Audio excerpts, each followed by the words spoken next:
আজকে আমরা কথা বলবো রেখাচিত্রম সিনেমাটা নিয়ে। এটা 2025 সালে মুক্তি পাওয়া একটি মালায়ালাম ক্রাইম থ্রিলার। গল্পের শুরুটা একটা 40 বছর আগের মার্ডার কেসের রহস্য নিয়ে। বিবেক নামের একজন পুলিশ অফিসার যে অনলাইনে জুয়া খেলে 15 লাখ টাকা জিতেছিল, কিন্তু সেটা সবাই জেনে যাওয়ায় তাকে পুলিশ ডিপার্টমেন্ট থেকে কিছুদিনের জন্য সাসপেন্ড করা হয়। পরে যখন সে আবার চাকরিতে জয়েন করে, তাকে পাঠানো হয় দুর্গম এক জায়গা মালাক্কাপাড়ায়। সেখানে যাওয়ার প্রথম দিনই সে একটা নতুন কেস পায়। রাজেন্দ্র নামের একজন লোক আত্মহত্যা করে। আত্মহত্যার আগে সোশ্যাল মিডিয়া লাইভে এসে বলে যায় 40 বছর আগে খুন হওয়া এক লাশের কথা। আর সেই ঘটনায় ভিনসেন্ট নামে একজন পাওয়ারফুল বিজনেসম্যানের নাম জড়ানো থাকে। মাটি খুঁড়ে লাশের কঙ্কাল বের করা হয়। তখন পুলিশ অফিসার বিবেক সেই পুরানো কেসের তদন্তের দায়িত্ব পায়। তদন্ত করতে গিয়ে বিবেক জানতে পারে এই খুনের রহস্যের সাথে 1985 সালের মালায়ালাম সিনেমা কাথুরু কাথুরামের শুটিং সেটের একজন হারিয়ে যাওয়া মেয়ের ঘটনাও কানেক্টেড।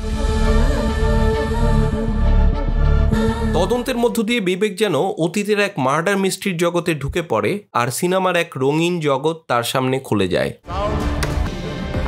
সেই সোনালী যুগের সিনেমার দুনিয়ায় আমরা দেখতে পাই পরিচালক, রাইটার, সমালোচক আর অনেক জুনিয়র আর্টিস্টদের না বলা কিছু গল্প।